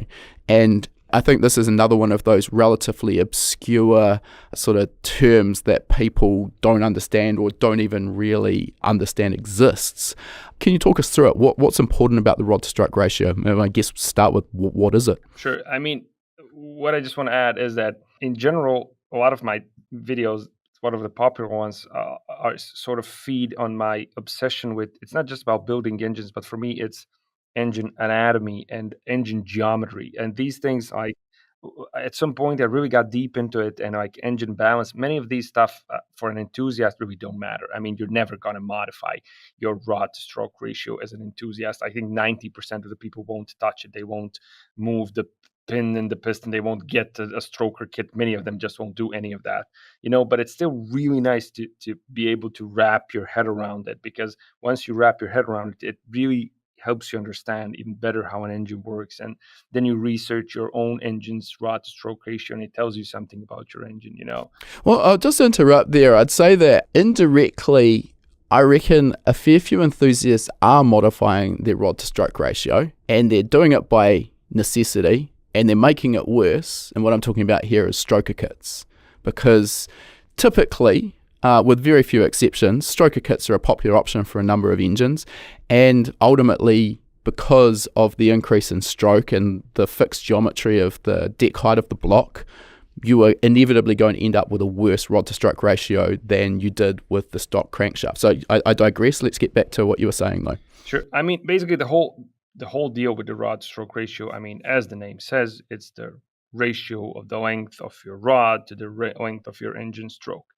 And I mean, the key thing that I always, when it comes to this, that helped me understand it and how I try to explain it, is you're modifying how much your rod angles or how much it steps out from its path of travel. I mean, the piston goes up and down, the crankshaft rotates, but the rod has this complicated path. And the more you make it step out, the faster it's going to pull the piston down. And if you look at an engine with a let's say relatively high rod stroke ratio, for example, the 4AGE, which is like 1 point, I forgot, but that's an engine where the rod angles a lot and it pulls the piston down pretty fast. And you have other engines where basically you have a rod to stroke ratio where you don't have this, and you have then even better cylinder filling and a bunch of other stuff. And these are difficult concepts to explain without the benefit of graphics, which obviously doesn't lend itself well to podcasting, but we'll try and put some images, or maybe actually just easiest a link to your video about it, because we can't explain it any better than what you've done. So people who want to find out a little bit more about it can. But I mean, basically, if you look at what we're talking about there and consider an engine with a conventional length conrod, and then look at what that would look like in terms of the angulation of the rod to the piston if we had a conrod of infinite length, obviously clearly impossible, but that really highlights those differences. The subtle element is, while most people understand that in a full rotation of the crankshaft, the piston obviously starts at the top of the stroke, moves to the bottom, and moves to the top, and that's fixed when that's just the engine rotation. But what's actually happening to the piston velocity between top dead center and bottom dead center, easy to assume that that's fixed, but it isn't, is it? This is something that the rod to stroke ratio, changing that can affect the way the piston actually accelerates away from top dead center. Yes, basically. Yeah, obviously. I mean, again, this brings us back to the rod stepping out. I mean, yeah, when you angle it, obviously its relative length in relation to the piston and the crankshaft changes, so the rod sort of pulls the piston down. So if you modify your rod to stroke ratio in a way that the rod angles more, you're going to have less dwell time of the piston at top dead center. You're going to increase how fast the piston basically escapes from the area of top dead center, because your rod steps out more, it angles more, and the more it angles, the shorter, quote unquote shorter, it becomes in relation to the straight line between the piston and the crankshaft. So the more you angle, the faster you're going to pull the piston down, and then the less time your piston is going to spend at top dead center. Now that can actually prove beneficial in aiding cylinder fill at a certain RPM range, because that faster acceleration away from top dead center, basically what that's creating is it's increasing the volume inside the combustion chamber, inside the cylinder quicker relative to a longer rod to stroke ratio. So that can create a higher differential pressure between the intake manifold and the cylinder in that instant, helping to aid cylinder fill. But there's no free lunch here. What works at low RPM can be detrimental at high RPM, correct? When you get to high RPM, you will of course want more piston dwell time at high RPM because you want to give the engine a bit more time, if possible, to breathe, basically. And the faster the piston goes down, this starts then going, basically not doing you a favor anymore, because now the piston is going down too fast and you don't have enough time to fill the cylinder. So really, reading between the lines here, what we've got is a rod to stroke ratio. There's no magic number.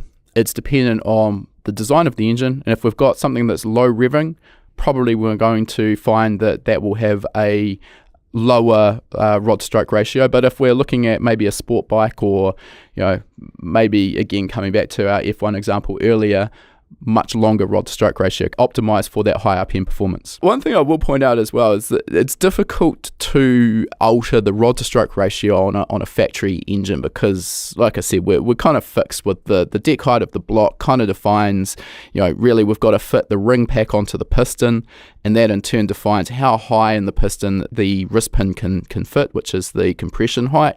So that then, between the deck height of the block, compression height of the piston, and the stroke of the crankshaft, therefore defines the length of the connecting rod. So within reason, we're relatively limited with what we can do, but there are exceptions to this. And I mean, one of the classics would be the 4G63, 4G64, where the 64 is a 2.4 litre engine. It achieves this with a 100mm stroke versus 88mm. It's got a 6mm taller deck on the block, and it's a larger bore diameter. So that's how we get to 2.4 litres. But people in the Mitsubishi world will mix and match components. So a classic is to use the 88mm 2 litre crankshaft in the 64 block. And then, obviously, with the stock 156mm rod, the piston's not going to come up to be flush with the deck of the block. That therefore allows a longer connecting rod to be fitted to get the piston where it needs to be at TDC. Now we've actually got an improved rod to stroke ratio. You want to go one step further, you can use a stroker style piston where the wrist pin has also been moved up in the block. This is how people fit the 100mm crankshaft into the shorter deck 4G63 block and make it all work. So that wrist pin then intersects the oil control ring, which is fine. We just use a rail to support that. We've got the rod moved up in the piston. That allows, again, a longer rod, again, improving our rod to stroke ratio. So it is possible. Not all engines have that level of flexibility, but the 63, 64 is one that just springs to mind. Yeah, you basically have a factory available stroker kit, whereas other engines you have to get one, in the aftermarket. Yeah, correct. While we're on sort of engine topics as well, another one that I see a huge amount of confusion in is engine balance. You've got a few videos that cover this. So again, huge amount of misinformation around this. I mean, a lot of people sort of understand that balancing our engine components in terms of making, say, all of the pistons weigh the same within maybe half a gram or a gram, that's probably a good idea. Things get a little bit trickier when we're talking about balancing the connecting rods, because the connecting rod is not just a simple case of making sure that the overall weight of the rod is the same. We actually separate out the small end and the big end. Anyway, let's start by talking about the terms primary and secondary balance. Can you explain those? Primary balance, this is basic. Both primary and secondary balance is something inherently built into the engine. For example, the balance you mentioned, which is, we would call this the static balance of the components. You could even call it dynamic balance if you take into account from a different perspective. But basically, this is something you can modify by changing the weight of the components. You can shave off little bits, but the primary and secondary balance is something that is inherently built into the engine, and it's primarily influenced by the number of the pistons and actually number of the cylinders. So primary balance, this is, if you want to call it, the most simple, from a physics perspective, you can feel and see primary balance by moving your hand up and down, and this is the inertia related to an object. So the piston goes up and down, and when it changes direction, obviously it's going to exert an inertial force in the direction in which it was traveling before it changed direction. So I don't know, you can simulate this to yourself, and I like to make it illustrative. Grab something, with your hand, take it in your hand and try to quickly move it up and down, and you will see that the object again, due to inertia, wants to travel in the direction in which it was traveling. The piston does that, of course, at a much greater level, because we have much higher velocities than you were ever able to achieve with your hand. Of course, when the piston changes direction, it exerts a force onto the engine. And this is why, for example, single cylinder engines have a horrible primary balance if you do not balance it out. There's just one piston, and there is no other piston to balance that piston out. So when one piston is at top dead center, it's exerting its force upward because it's going up and then changes direction going down. It exerts the force upward.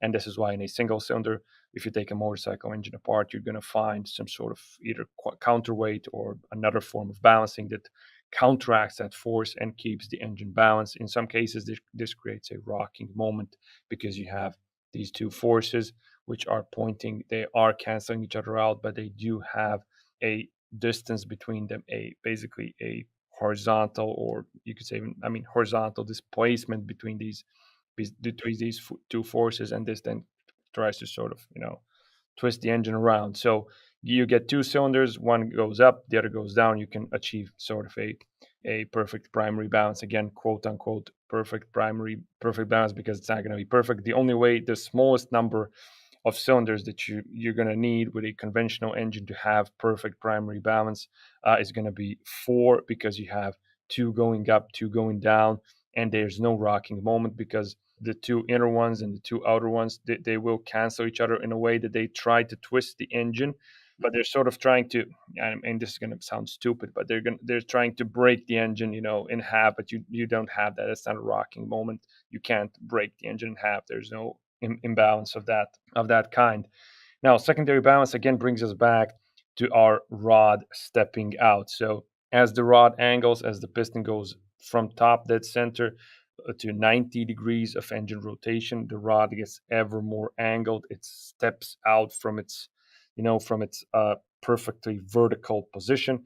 As it does this, it pulls the piston down. Now, to understand secondary balance, we have to think about it and observe it separately from primary balance. We have to forget about what the piston is doing.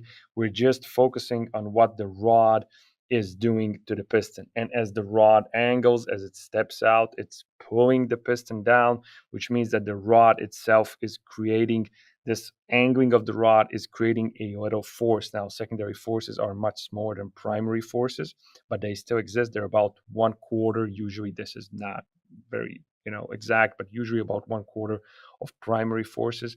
And these secondary forces, again, they do create vibrations. And again, you have to cancel them out. Now, to deal with primary and secondary forces, so primary forces of a piston, when the piston is at top dead center, the force obviously points out because points upward because the piston is changing direction. When it's at bottom dead center, the force points downward because it's changing direction from going down to going up.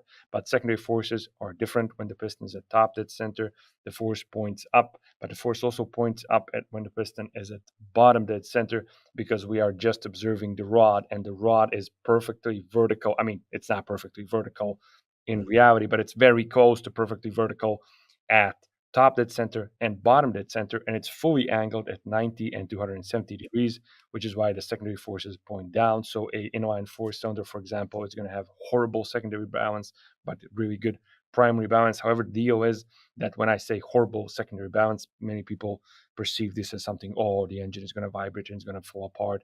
It's not. You have, again, other factors which then tie into this. And for example, again, a rod to stroke ratio, the size of the engine, the size of the pistons, all of this is going to dictate the mass of the pistons, how much secondary imbalance you're going to have. So you have engines which are inline 4-cylinder engines which have no balancing shafts for secondary balance. So it's just left there. And these are vibrations which are small and which you can get rid of with engine mounts or, other clever little engineering tricks, and you won't really feel the secondary balance. It won't be that bad. It's there, but it's not something horrible. Whereas primary balance is much more noticeable, and something that's also really noticeable is a gap in your firing interval. Many people perceive this as, we have to perceive it because due to human senses as vibrations. So a big gap in firing interval, which you can see, for example, in a V-twin or in a single cylinder, that it usually feels a lot worse and a lot more vibey and less smooth than, for example, a poor secondary balance. Yep, okay. I think you've done probably as good a job of explaining that as we could possibly hope for. A really good example of getting this dead wrong is back in my old workshop days, I had a customer with a Skyline. It had a built RB30 turbo engine in it. I think I probably told this story again, but doesn't hurt to share it again. And the whole time from when he came to me, it had a horrible vibration, and it was really noticeable in and around idle, just transitioning off idle. Didn't actually notice it so much when you're up higher in the rev range. And we chased this problem for a couple of years. We thought it was a clutch issue, a flywheel. We went through the whole thing. And in the end, I think it ended up having a head gasket fail or something like that. So we pulled the engine down. And the reason for that was that whoever had built the engine previously had 5 matched connecting rods and one completely different rod, which was probably 100 grams difference in weight. And the fact that the engine even ran as reliably as it did is amazing. But I mean, classic example there of the imbalance and how you feel that. That's the only way to ruin an inline six because they are inherently quote unquote perfectly balanced. So you really have to mess it up for it to feel, 100 grams is a lot. I mean, at what, 5,000 RPMs, 100 grams is half a ton. I mean, it's not, but yeah. Yeah, I mean, I'm pulling numbers out of the sky here. Maybe it wasn't quite 100 grams, but it was absolutely noticeable. The other element with this is how the engines are balanced depending on the configuration of the engine. So in the inline 4-cylinder, for example, there we can balance the crankshaft independent of the connecting rods and the pistons. Basically, we balance the connecting rods and pistons together, make sure that they're all balanced, and then the crankshaft can be balanced. We leave that to an engine machinist because it requires some specialty equipment. When you're starting to look at maybe a V8, for example, I think it's a little bit more complex there, and the mass of the piston and rod actually has to be taken into account with a bob weight calculation, which is then attached to the crankshaft during the balancing process. Now, and another area that sort of, I think there's a crossover and again some confusion here, is the purpose of a harmonic dampener. And we see these on the snout of the crankshaft. I mean, just about any production engine is going to have one. And the aftermarket, we have aftermarket options from the likes of ATI and fluid damper. What do these do for our engine balance? Like, I think people think these are here as a band-aid for not balancing the engine properly, but it's a little bit different, correct? Yeah, for example, in an inline 4, you really are never going to need the crankshaft pulley to do anything in terms of balancing the engine, because it cannot do anything in terms of balancing the engine. If you were to put some sort of let's say an offset weight on the crankshaft pulley of an inline 4, the only thing you can do is create an imbalance. The only scenario where the crankshaft pulley can actually do something in terms of engine balance is on engines which have an inherent anatomical imbalance in them. For example, take a V6 engine. You have 2 inline 3s, and inline 3 has a primary imbalance, and these imbalances translate into the V6 engine. And you have some V6 engines, for example, top of my head, the Alfa Romeo Busso V6 engine. It has an offset weight crankshaft pulley and an offset weight flywheel. And these do, in fact, they are doing something in terms of engine balance. And if you were to remove these and install some sort of solid aluminum pulley, you will do something bad for the engine, definitely. But in an inline 4, the crankshaft pulley does not play this role. It does not do this, and it's simply a harmonic dampener. And if you were to take basically just a dampener. If you were to take a crankshaft pulley of most inline 4s and you take it apart, and inside you will see there's a little rubber, basically a rubber ring, a rubber layer, and there's these 2 things which are, one of the parts is encased in the rubber layer, so these 2 parts can sort of move very little, independently, and this simply dampens out the harmonics created by the engine at certain RPM, which occur. So if you take this and remove it from the engine and put a different pulley, you are not going to automatically offset some sort of balance on the engine and create damage or whatever. But this is, again, it's very important to know what kind of engine configuration we're talking about. Sure. So there's a couple of things you mentioned there, the V6 with the external balance essentially on the crank pulley as well as the flywheel. So we refer to these as an externally balanced engine. So very different there. I think the general misconception is we've got let's say the inline six, which has the perfect primary, well, can have perfect primary and secondary balance. So, people think, well, it's balanced, therefore there's nothing more to consider. But the reality is that's static. When we've actually got the engine operating and we've got these combustion events happening, and basically they're putting tiny sort of little torsional vibrations into the crank pins. And that is what our harmonic damper is there to actually dampen out, correct? Yes, exactly. So this is independent of engine balance. They're two completely separate entities. I think this thing that it has something to do with balance. I think it comes, I'm pretty sure, from V8s, traditionally American V8s, like the Chevy small block and other engines where, as you said, it's external balance where the crankshaft pulley actually plays a part in the balance of the engine. I think this somehow spread into all other engines where in fact it does not. But again, what you mentioned with fluid damper and ATI and the other one is super damper. Is that like a model name of ATI or is it a separate brand? I think that is. Yeah, I think that's the ATI product, actually. I think it's the ATI Super Damper. Yeah, it's like white and it has super damper written on it. And you will see this on all high-powered builds because, as you explained, you are trying these. The more power you're making, the more you're pushing the engines, the greater the role these little harmonics that you're trying to get out of the engine, the more it will be important to have one of these on your engine because the more power there is, the more torsional vibration there is, the more stress there is on the components, and you really do want to dampen these in the case of a serious build. Yeah, okay. All right, we could go on for another couple of hours, I'm quite sure, but I am aware of how long we've gone so far and we want to respect your time. So I think we're going to move towards wrapping this up.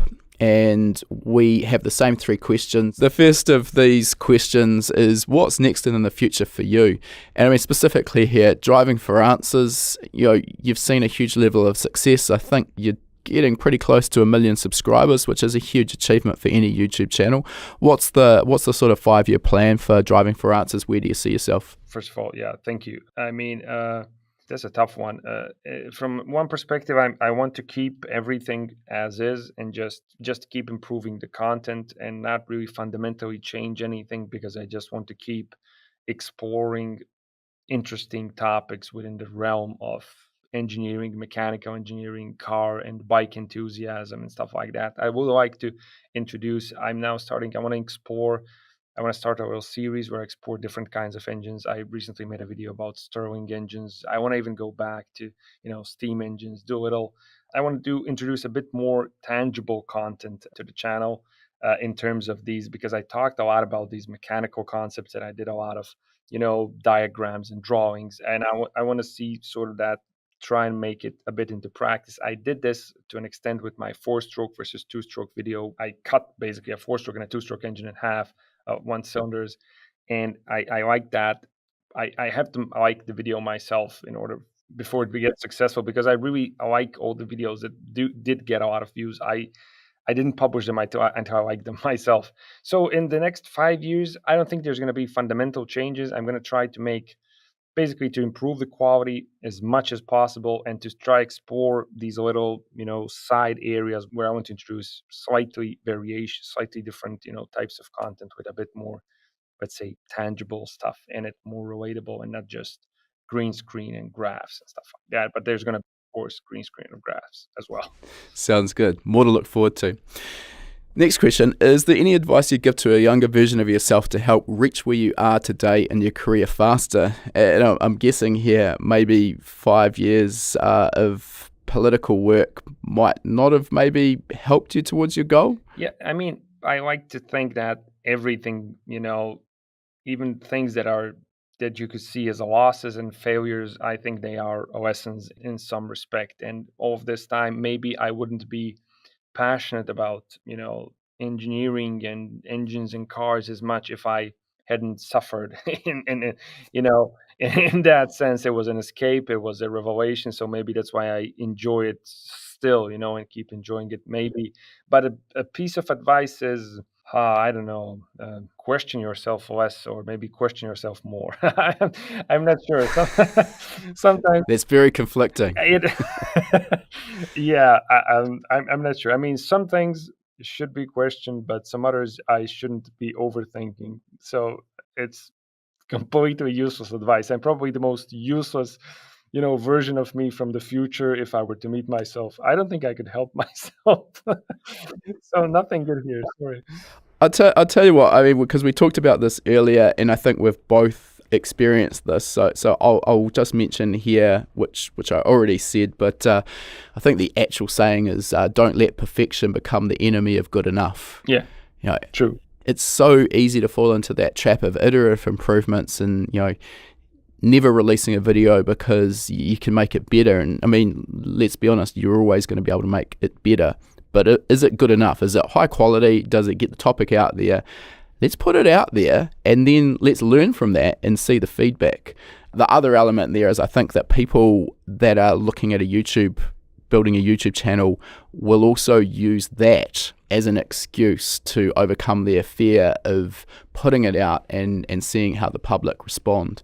But at some point, if you want to be successful, you have to actually press send and actually see what happens.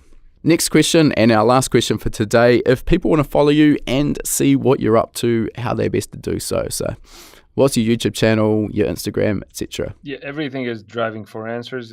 I think it's separate everywhere. Driving _ Answers, and it should come up. It's a weird name. Nothing else is called Driving for Answers, so there shouldn't be much trouble finding it. I am on Instagram, but don't bother. It's just recycled YouTube content that I put out there. And I'm also on TikTok, but that's recycled Instagram content. So basically, YouTube is where you want to go. I first publish there. Everything is there. I do some posts from time to time. I'm also I considered doing a podcast, but since it's a one-man show, I'm having difficulties finding time to do anything other than the main videos itself. So yeah, I have a Patreon. I sometimes publish behind the scenes stuff. So that's also just called Driving for Answers. You can find me there. You can join for as little as $1. Right. Well, we'll, as usual, put those links in the show notes to make it super easy for people to find. And honestly, I would urge anyone who's got to the end of this, go and watch some of the Driving for Answers videos. I haven't seen better explanations of complex topics, which is, of course, why we're here talking today. Look, really appreciate your time. This one has gone long, but it's been great to actually get a chance to chat in person. So really appreciate it. And we look forward to seeing all of the great content you're bound to produce in the future. Thank you so much, man. Thank you so much. Coming from you, I mean, that means a lot. Thank you so much, man. Thank you. If you enjoyed this episode of Tuned In with Driving for Answers, we'd love it if you could drop a review on your chosen podcasting platform. These reviews really help us to grow our audience, and that in turn helps us to continue to get more high quality guests. To say thanks, each week we'll be picking a random reviewer and sending them out an HPA t-shirt free of charge anywhere in the world. This is also a great place to ask any questions you might have too, and I'll do my best to answer them if your review gets picked. So this week, a big shout out to JC Good Chat from Australia, who has said, engine building and tuning 101 go-to. Building my turbo Honda CRX sleeper, this podcast has been invaluable. Plenty of relatable, easy to follow information both here and on their online training platform for budget garage racers like myself. Whether you're chasing 1,000 plus horsepower from your RB or Barra, or just budget boosting your daily, there is something for everyone in these entertaining podcasts. Well, great to hear that you're getting so much value out of the podcast, and if you get in touch with your t-shirt size and shipping details, we'll get a fresh tee shipped straight out to you. All right, that concludes our interview, and before we sign off, I just wanted to mention for anyone who's been perhaps hiding under a rock and hasn't heard of High Performance Academy before, we are an online training school and we specialize in teaching a range of performance automotive topics, everything from engine tuning and engine building through to wiring, car suspension and wheel alignment, data analysis and race driver education. Now remember, you've got that coupon code. You can use podcast75 at the checkout to get $75 $75 off the purchase of your first course. You'll find our full course list at hpacademy.com/courses. Important to mention that when you purchase a course from us, that course is yours for life as well. It never expires. You can rewatch the course as many times as you like, whenever you like. The purchase of a course will also give you 3 months of access to our gold membership. That gives you access to our private members only forum, which is the perfect place to get answers to your specific questions. You'll also get access to our regular weekly members webinars, which is where we touch on a particular topic in the performance automotive realm. We dive into that topic for about an hour. If you can watch live, you can ask questions and get answers in real time.